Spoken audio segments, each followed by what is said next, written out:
जब एक अंग्रेज अफसर ने गुस्से में कालिया नाग की मूर्ति पर गोली चलाई तो पत्थर से चिंगारी नहीं बल्कि ताजा खून बहने लगा।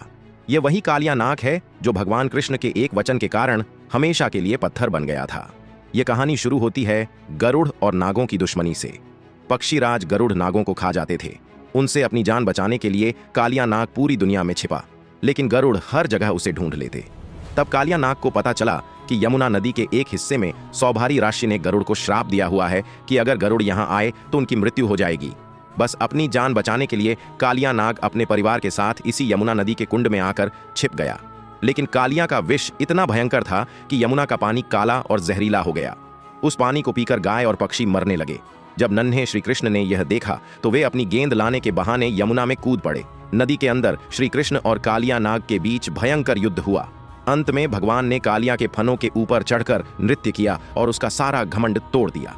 कालिया की पत्नियों ने माफी मांगी तो कृष्ण ने उसे जीवन दान दिया, लेकिन एक शर्त रखी, तुम्हें अभी इसी वक्त यमुना छोड़कर वापस समुद्र में जाना होगा। जाते समय भगवान ने उसे एक चेतावनी दी, जाते समय पीछे मुड़कर मत देखना, वरना जहां देखोगे वहीं पत्थर के हो जाओगे। कालिया नाग अपने परिवार के साथ निकल पड़ा, लेकिन जैसे ही वह ब्रज की सीमा पर स्थित जयत गांव के पास पहुंचा, उसके मन में एक बार फिर वृंदावन को देखने का मोह जाग उठा। उसने सोचा, एक आखिरी बार देख लूं।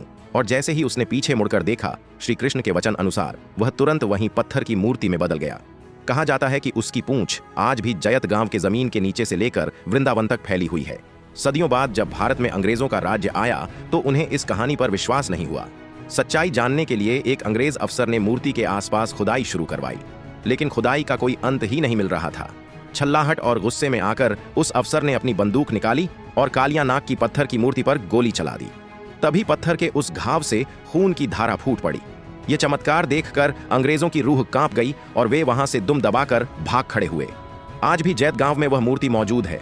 कमेंट्स में जय श्री कृष्णा जरूर लिखें।